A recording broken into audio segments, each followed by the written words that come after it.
And we have some homework tonight. Homework, I'm ready. Hello. Hello. Hi, who's this? Tyler. Hi, Tyler. And what grade are you in? 6th grade. 6th grade. Okay, I'm going to go to the board and help you out with your homework, okay? Okay. All righty, Tyler. So read me your homework. Let's hear what it says. Okay, so it's my last problem. It says, Mr. Gonzalez, 6th grade class is putting on a play. He reserved the first rows of the auditorium for family members, friends of the 24 students in class. If each row contains 17, each student can invite same number of guests. How many can each student invite? Great. And then you have some multiple choice answers, right? Yep. So we're going to try solving this problem. But before we start, this is a really long word problem. Donna typed it up for me ahead of time here, and it's like 5 lines. So we got a lot of information in there. So we're going to first just start out by thinking about what we really need to know. So the first thing, I want to underline the task. So what are you being asked to find out? So they're telling me how many students can you invite? Right. How many guests can each student invite? So I'm just going to underline that, because that kind of cuts to the chase. So I'm going to find a number that's how many people they can invite. And then there's some important information in here that's going to help me out. What is the important information or the data that's going to help me out? What do I need to circle? It has 6 rows. It tells us how much it is. Right, there's 6 rows. What else? 24 students in the class. Perfect. What else? Anything else? And the 17 seats. Okay, so each row though, right? So we got to include that part, that each row has 17 seats. And now a lot of that other information there, you know, it's not really important to help you solve the math. It helps you put in context, but the fact that it's a play isn't really important, right? But these are the things that are going to help me solve the problem. So we want to start out. Got any idea how you want to go about solving this one? Oh, I was doing 17 times 6. Okay, so hold on. So you're going to start with 17 times 6. Let me ask you, why are you multiplying 17 by 6?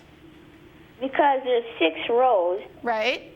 and every row is 17. So instead of doing 17 plus 17. Okay, so that will tell me how many seats are available for those students, right? So 7 times 6 is, 7 times 84. nope, try again. 7 times 6 is 42, right? Oh, yeah, yep. So we're going to put a 2, we're going to carry the 4, and then 1 times 6 1 times 6 is 6. plus 4 more, 10. 10. All right, so we got 102, and now it's a good point. It's a big word problem. What is 102? 100, that's There's seating. 102 what? That's the seating That's how many seats are available, right? For how many kids? for 24 kids. 24 kids. So now we got to figure out how many seats each of them could get, right? So we have 107 that we have to give amongst 24 kids. Sorry, 102 amongst 24 kids. So what operation are we going to use to figure that out? Division, because you have to divide it to get Absolutely. Great job, right? So we're going to break it up. So just using your common sense, we're going to do 102 divided by 24, right? So let's think about it. I know 24 is kind of like a quarter, 25, right? That might help me figure it out. How many quarters are in 100? 4. 4. So I'm going to guess 24 times 4 will get me close to 100. What do you think?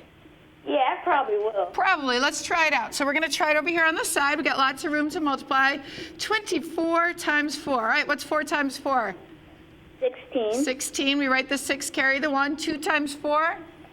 2 times 4 is 8. Plus 1 more is? 9. 9. So we get a 96. Do you think I could get any closer if I add another 24? Would that get me over 122, or I'd still have room? That would be over. That would be over. So we're gonna quit while we're ahead, right? We're gonna go with 4. Yeah. Okay, so 4 gets me the number 96. We're gonna find the difference, and we get 6, right?